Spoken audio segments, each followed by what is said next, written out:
नमस्कार। धार्मिक रतन चैनल में आपका स्वागत है। आज हम आपके सामने भगवान ऋषभदेव एवं जैन धर्म की चर्चा करेंगे। भगवान विष्णु के 24 अवतारों में 8वां अवतार भगवान ऋषभदेव का है।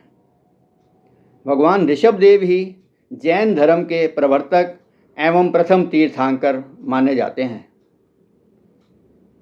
स्वयंभव मनु के पुत्र थे प्रियव्रत। प्रियव्रत के पुत्र अग्नीद हुए। अग्नीद के पुत्र राजा नाभि हुए, जिनकी पत्नी का नाम मेरु देवी था। महाराज नाभि एवं मेरु देवी ने भगवान की तपस्या की।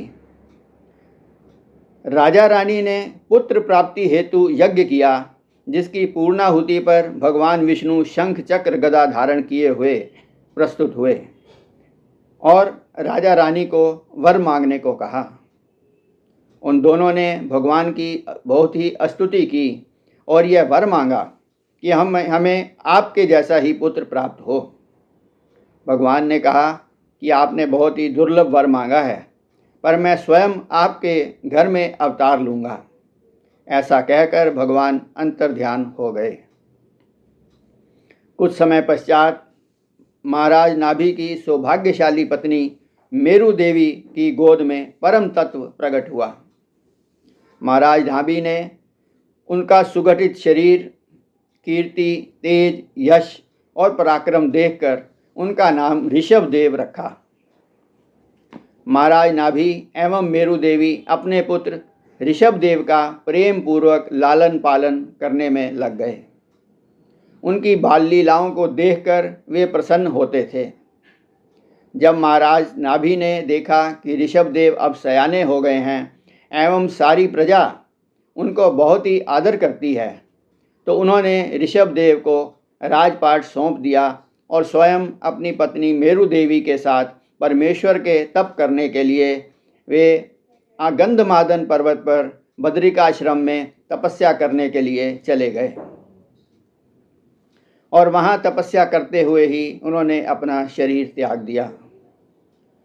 शासन संभालते ही ऋषभदेव जी ने मानवोचित कार्यों को करना प्रारंभ किया। इंद्र ने अपनी पुत्री जयंती का उनसे विवाह कर दिया। इनके 100 पुत्र हुए, 9 तो योगेश्वर हो गए और 81 वेद पढ़कर ब्राह्मणों जैसे कर्म करने लग गए। इस प्रकार राज्य करते हुए ऋषभदेव जी को कई वर्ष बीत गए। तब उन्होंने सोचा कि पुत्रों को उपदेश देकर राजगद्दी सौंपकर अब वन में चलना चाहिए। महाराज ऋषभदेव ने अपने पुत्रों एवं प्रजा को उपदेश देते हुए कहा कि इस संसार में सब कुछ नाशवान है। एक प्रभु या ईश्वर ही सच्चिदानंद स्वरूप हैं, जिनका कभी नाश नहीं होता।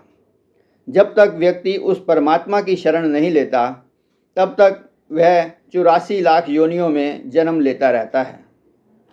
उन्होंने आगे बताया कि किसी को भी हमें दुर्वचन नहीं कहना चाहिए, किसी से भी द्वेष नहीं करना चाहिए, सदा हरि भजन करना चाहिए एवं शुभ कर्म करते रहना चाहिए।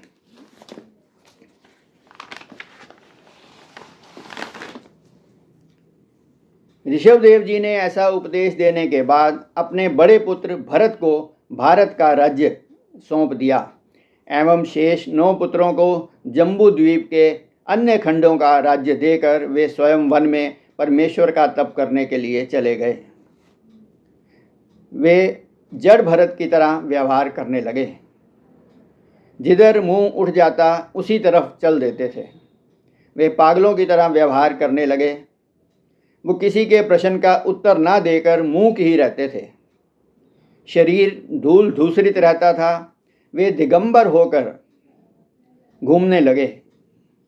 कोई भोजन दे देता तो वे खा लेते, वरना भूखे ही रह जाते, पर किसी से मांगते नहीं थे। उनकी उच्चतर स्थिति को ना समझने के कारण कुछ लोग उनका मजाक उड़ाते थे। कुछ बच्चे पत्थर भी मारते थे, पर वे किसी को कुछ नहीं कहते थे। वे जमीन पर ही मिट्टी में लेटते रहते ही आनंद मगन रहते थे। ऋषभदेव जी ने संसार की असारता का अनुभव कर जीवन मुक्त अवस्था का आनंद लाभ उठाया। वे तो सभी सिद्धियां उनके पास कर जोड़कर खड़ी रहती थी और उन्हें कहने लगी कि आप हमें सेवा का अवसर दें। भगवान ऋषभदेव ने हंसते हुए उन्हें मना कर दिया। काम, क्रोध, मद, लोभ तथा कर्म बंधन का मूल तो मन ही है। इस पर बुद्धिमान व्यक्ति कैसे विश्वास कर सकता है। इसी कारण भगवान ऋषभदेव ने साक्षात नारायण के अवतार होने पर भी अपने ईश्वरीय प्रभाव को छिपाकर अवधूतों जैसा मोक्ष प्राप्ति करने वाले धर्म का आचरण किया। ज्ञानी तो उन्हें ईश्वर का अवतार समझते थे, किंतु सर्वसाधारण उन्हें पहचान नहीं पाते थे। वे दिगंबर वेश में ही कोंकण, कर्नाटक और दक्षिण देश में मुंह में पत्थर रखकर घूमा करते थे। अंत में जब उनका शरीर त्यागने की इच्छा हुई तो वे एक वन में जाकर के ठहर गए। देवयोग से उस वन में आग लग गई और वे उसी अग्नि में अपने इस नश्वर शरीर को त्याग दिया और धराधाम को प्रयाण किया। ऋषभदेव जी के इसी अवधूत आचरण से ही जैन धर्म का प्राकट्य हुआ। उनके द्वारा दिए गए उपदेश जैन धर्म के मुख्य तत्व हैं। भगवान ऋषभदेव ही जैन धर्म के संस्थापक एवं प्रथम तीर्थंकर माने जाते हैं। स्वामी महावीर 25वें तीर्थंकर हैं। आइए आज का प्रसंग समाप्त करने से पूर्व 2 मिनट भगवत भजन कर लेते हैं। हम सब मिलके आए दाता तेरे दरबार, हम सब मिलके आए दाता तेरे दरबार, भर दे झोली सबकी तेरे पूरन भंडार, भर दे झोली सबकी तेरे पूरन भंडार। हम सब मिलके आए दाता तेरे दरबार।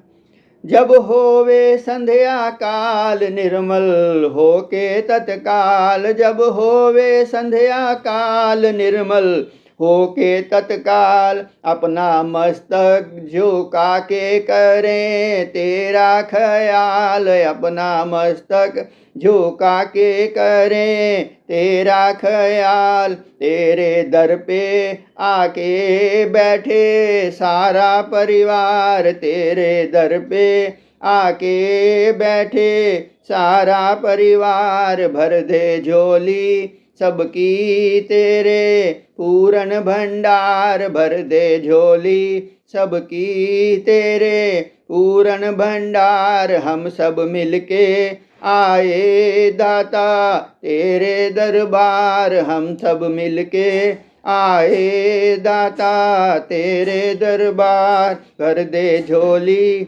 सबकी तेरे पूरन भंडार। नमस्कार, धन्यवाद। जय श्री कृष्ण।